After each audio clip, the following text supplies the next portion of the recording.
राजा जनक द्वारा स्वयंवर का आयोजन। जनक राजा ने त्राकट किया, ये कोई परब्रह्म है। जनक कहते हैं कि अपनी आंखों से मैं दूसरों को देखता हूँ, किंतु मेरा मन किसी भी ओर आकर्षित नहीं होता है। मुझ में वैराग्य भरा है। इन कुमारों को देखकर मेरा मन आकर्षित हो रहा है। मेरे मन को ईश्वर के सिवा अन्य कोई भी आकर्षित नहीं कर सकता। सो ये अवश्य ही ईश्वर है। ईश्वर के बिना मेरा मन किसी भी विषय में जा नहीं सकता। उन्हें अपने मन पर कितना विश्वास था। जनक कहते हैं, सहज विराग रूप मन मोरा, थकित होत जिमि चंद्र चकोरा। सो ये राम ही है, ब्रह्म जो निगम नेति कही गावा। जनक राजा ने राम को पहचान लिया। उन्होंने कहा, ये ऋषि कुमार नहीं है, राजकुमार भी नहीं है। वेद जिसका वर्णन नेति नेति कहकर करता है, शंकर जिनका सदा सर्वदा चिंतन करते हैं, वहीं साक्षात परब्रह्म परमात्मा ये है। ये राम मेरे मन को खींच रहे हैं। सो लगता है कि ये ईश्वर ही है। यदि ये प्रभु नहीं होते तो मेरे मन को खींच नहीं पाते। कण्व मुनि के आश्रम में प्रथम मिलन के समय दुष्यंत ने शकुंतला से पूछा, कौन हो तुम? शकुंतला ने कहा, मैं महर्षि कण्व की कन्या हूँ। दुष्यंत ने कहा, तुम्हें देखकर मेरा मन चंचल हो गया है। वैसे तो मेरा मन पवित्र है। ब्राह्मण कन्या मेरे लिए माता समान है। तुम्हें देखकर मेरा मन चंचल हुआ है, अतः मैं मानता हूँ कि तुम मेरी जाति की हो। मेरा मन ही प्रमाण है इस बात का। प्रमाणम अंतःकरण्य प्रवृत्ति। अपने मन पर उसे कितना विश्वास था। शकुंतला ने कहा, आप पवित्र हैं, महान हैं। मेरे जनक हैं क्षत्रिय विश्वामित्र। कण्व ऋषि तो मेरे पालक पिता हैं। मैं क्षत्रिय कन्या ही हूँ। जनक राजा कहने लगे, आज तक मैं निराकार ब्रह्म का चिंतन करता था। आज मेरा मन कह रहा है कि निराकार ब्रह्म का चिंतन छोड़कर इस सगुण राम का चिंतन किया जाए तो अच्छा हो। मुझे अब लगता है कि निराकार नहीं, साकार का ध्यान करूं। ये राम ईश्वर ही है। विश्वामित्र कहने लगे, राजन, यह तो तुम्हारी दृष्टि का गुण है। ज्ञानी अभेद भाव से चिंतन करते हैं। तुम्हारी वृत्ति ब्रह्माकार है, सो तुम्हें ऐसा लगता है, अन्यथा ये तो दशरथ राजा के पुत्र ही हैं। जनक तो महाज्ञानी है। उनकी प्रशंसा गीता में श्री कृष्ण ने भी की है। कर्मण्येवाहि संसिद्धिं स्थिता जनकादय। जनक राजा ने कर्म द्वारा ही परम सिद्धि प्राप्त की थी, अन्यथा गीता में और किसी की भी प्रशंसा नहीं की गई है। विश्वामित्र, राम और लक्ष्मण जनकपुरी के बाहर एक उद्यान में रह रहे हैं। सायंकाल की संध्योपासना भी नियमित रीति से करते हैं। विश्वामित्र के साथ उन्होंने सत्संग किया। रात्रि के समय वे विश्वामित्र की चरण सेवा करते लगे। आशीर्वाद मांगने से नहीं, अपने आप हृदय से मिल जाते हैं। विश्वामित्र ने भी इन राजकुमारों को हृदय से आशीर्वाद दिया, कल्याण हो तुम्हारा। लक्ष्मण राम की सेवा कर रहे हैं।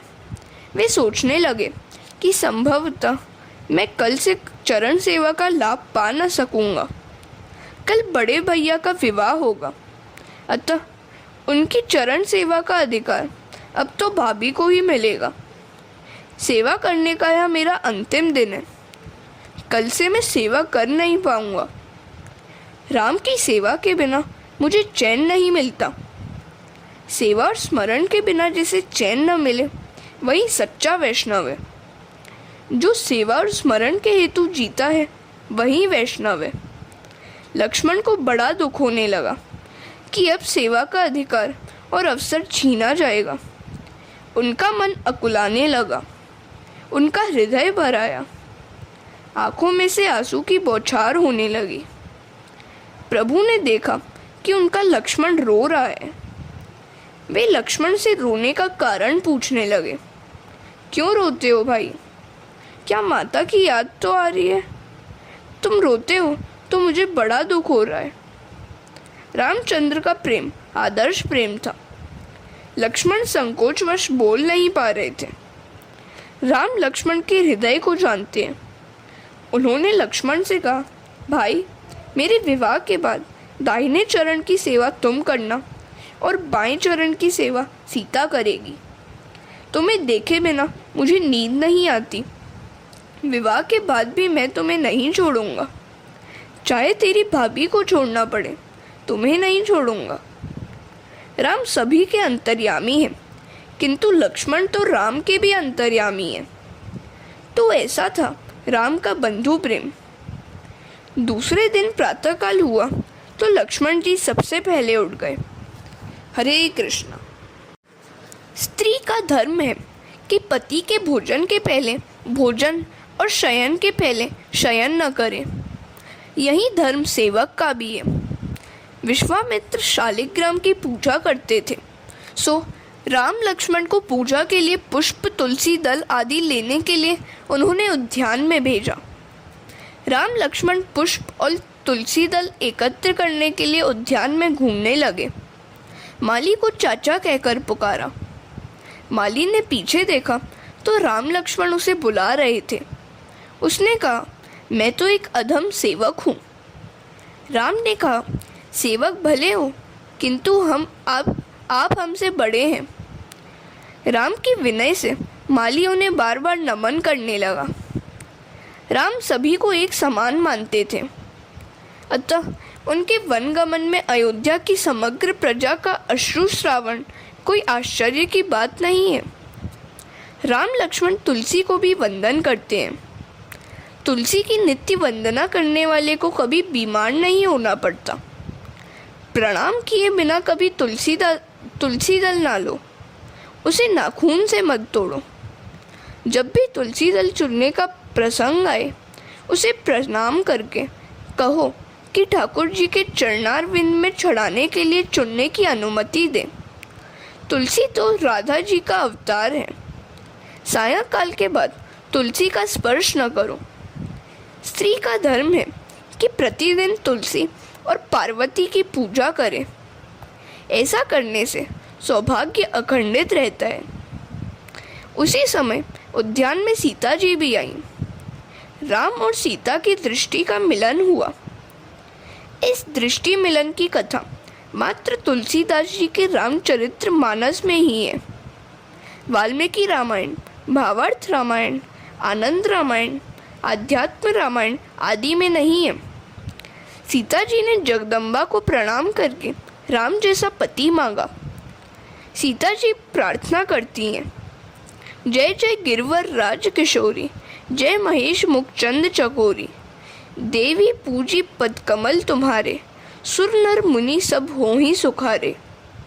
राम लक्ष्मण पुष्पादि लेकर वापस आए और विश्वामित्र से कहा कि जिस कन्या का स्वयंवर होने जा रहा है वह भी उद्यान में आई हुई थी। राम का स्वभाव बड़ा सरल है।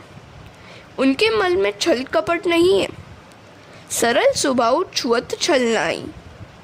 विश्वामित्र ने कहा, वत्स, मैं जानता हूँ कि इस समय प्रतिदिन वह उद्यान में आती है और इसलिए मैंने तुम्हें वहाँ भेजा था कि वह तुम्हें देख ले। स्वयंवर का समय आया। राजा जनक ने राजसभा में कहा, मेरी पुत्री जब 3 वर्ष की थी तब इस धनुष को घोड़ा बनाकर खेलती रहती थी। इस धनुष का भंग जो करेगा उससे मैं अपनी पुत्री का विवाह करूँगा।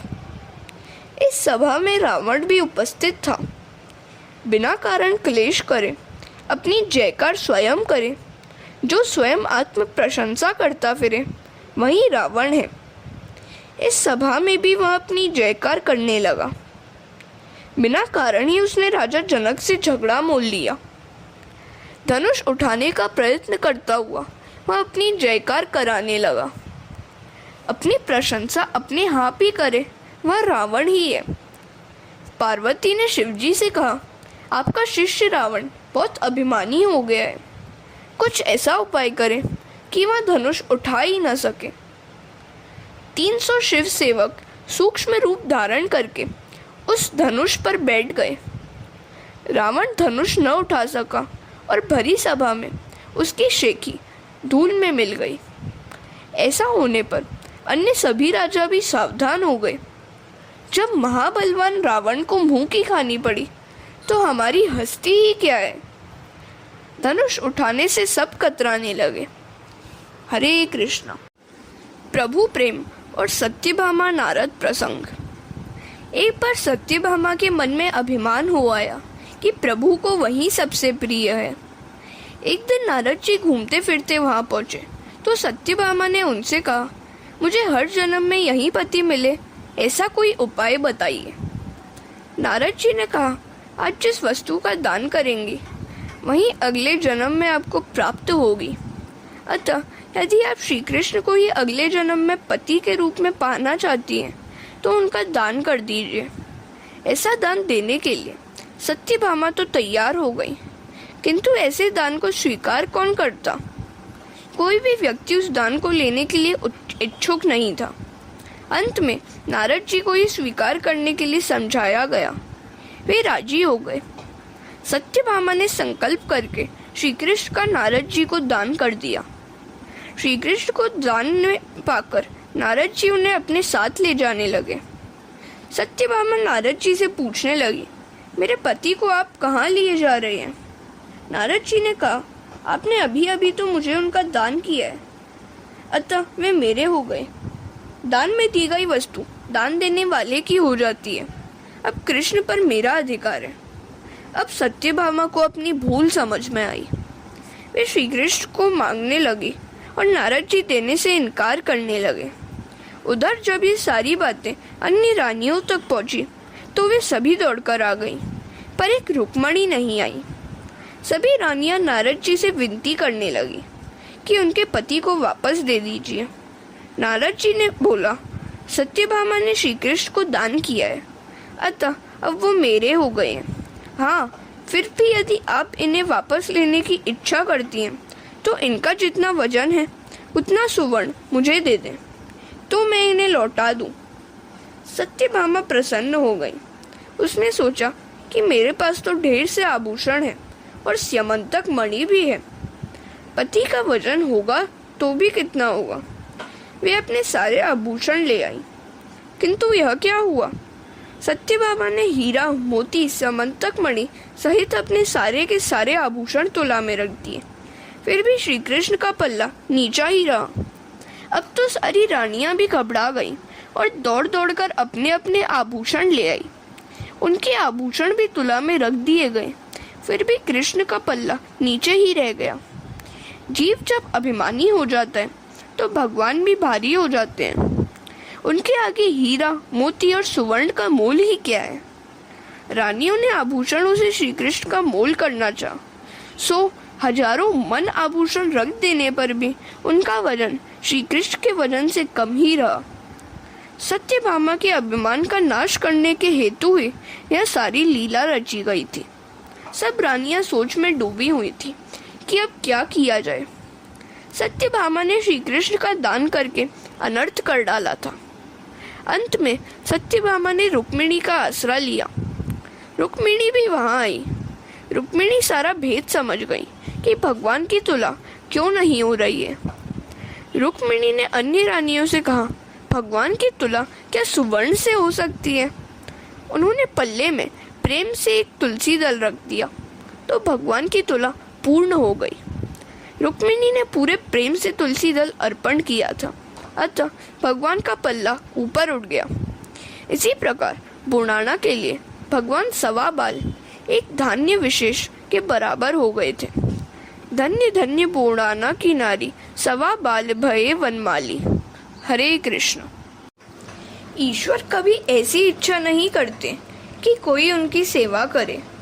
वे तो निज लाभ से परिपूर्ण है। उन्हें किसी भी वस्तु की अपेक्षा नहीं है। वे स्वयं आनंद रूप है। उन्हें ऐसी इच्छा या अपेक्षा नहीं है कि वैष्णव उन्हें भोग लगाएं। उन्हें भोजन की इच्छा भी नहीं होती। वे तो निष्काम हैं। भक्तों को प्रसन्न रखने के लिए ही वे भोजन करते हैं। भगवत निवेदन किए बिना भोजन कभी नहीं करना चाहिए। ईश्वर को उनका ही पदार्थ अर्पण करना है। प्रेम से अर्पण करोगे तो वे प्रसन्न होंगे। ईश्वर को अर्पित किए बिना खाने वाला व्यक्ति भूखा रह जाता है। तुम उन्हें अर्पित करोगे तो वे कई गुना बढ़ाकर वापस लौटाएंगे। वे कहते हैं कि मेरी ही बनाई हुई वस्तुएं मुझे अर्पित करने में वैसे ही कोई बड़ाई नहीं है, किंतु मुझे अर्पण किए बगैर खाना अनधिकृत खाना है। भगवान के घर कोई कमी तो है नहीं, वे तो केवल तुम्हारी भावना ही देखते हैं। भगवान ने जो दिया है वही तो उन्हें अर्पित करना है। जीव तो किसी भी वस्तु की उत्पत्ति कर नहीं सकता, सभी कुछ श्री कृष्ण का ही तो है। दीपक जलाने से या आरती करने से भगवान के घर तो प्रकाश होगा नहीं, या तो तुम्हारे ही हृदय में प्रकाश करने के लिए है। ईश्वर तो वैसे ही स्वयं प्रकाशी है। सेवा करने से सेवक को सुख होता है, भगवान को तो क्या सुख मिलेगा, वे तो परमानंद स्वरूप है। जीव को देने वाला तो ईश्वर ही है, किंतु मनुष्य के निवेदन से वे प्रसन्न होते हैं। सेवा और पूजा में भेद है। जहाँ प्रेम का प्राधान्य है वह सेवा है, और जहाँ वेद मंत्र की प्रधानता है वह पूजा है। पूजा करो तो प्रेम से करो, अन्यथा स्नेह आदि का समर्पण व्यर्थ ही रहेगा। हमारे वस्त्र कहीं बिगड़ न जाए, इस डर से कई लोग तो मंदिर में साष्टांग दंडवत प्रणाम भी नहीं करते। नर कपड़न को डरत है, नरक पड़न को नाही। जो कुछ भी है वह ईश्वर का ही तो है, केवल उन्हें ही अर्पित करना है। अर्पण करने की रीति से ही आपके मन की भावना का उन्हें पता लग जाएगा। दक्षिण में एक कथा प्रचलित है। किसी भी शुभ कार्य के आरंभ में विघ्न नाश के हेतु सर्वप्रथम गणपति की पूजा की जाती है। किसी एक गांव में एक गृहस्थ के घर विवाह का अवसर आया। ब्राह्मण ने देखा कि गणपति की मूर्ति है ही नहीं, अब क्या किया जाए। वह ज्ञानी था, उसने सोचा कि ईश्वर की प्रतिष्ठा प्रेम पूर्वक कहीं भी की जा सकती है। सुपारी में भी भगवान बसते ही है। उत्तम उत्तम वस्तु ठाकुर जी को अर्पित करना ही तो भक्ति है। अतः उस ब्राह्मण ने नैवेद्य के लिए रखे हुए गुड़ में से ही गणपति बना लिए। यजमान से पूजा कराई गई, धूप दीप आदि भी हो गया। अब नैवेद्य का समय आया। नैवेद्य में से तो गणपति बना लिए गए थे, अब क्या करें। तो उस विप्र महाराज ने गुड़ की उस गणपति मूर्ति में से थोड़ा सा गुड़ निकालकर नैवेद्य बना लिया। गुड़ाचा गणपति, गुड़ाचा नैवेद्य। गणपति भी गुड़ के और नैवेद्य भी गुड़ का ही। ऐसी पूजा से गणपति भी प्रसन्न हुए। उस यजमान का कार्य निर्विघ्न समाप्त हुआ। कार्य की भावना तो शुद्ध ही थी ना। महत्व वस्तु का नहीं, भावना का है। हरे कृष्णा। सद्भाव पूर्वक सेवा करोगे तो वह सेवा सफल होगी। सेवा करते समय रोंगटे खड़े हो जाएं, आंखों से अश्रुधारा बहने लगे तो समझो कि वही सच्ची सेवा है। सेवा मात्र क्रियात्मक ही नहीं, भावात्मक भी होनी चाहिए। सेवा करते हुए आनंद मिले वही सेवा है। जो भी करो प्रेम से करो। भगवान के लिए भोजन बनाओ, भगवान को अर्पित करने के बाद भोजन करो। साथ में प्रार्थना करो कि हे नाथ, आप तो विश्वंभर हैं, सभी के स्वामी हैं, आपको तो कौन खिला सकता है। तो भी यह पदार्थ मैं आपको अपने मन से अर्पण करता हूँ। जो ईश्वर का है वही तो उन्हें समर्पित करना है। यह जीव दूसरा कुछ तो लाएगा ही कहाँ से। केवल भावना का मूल्य है।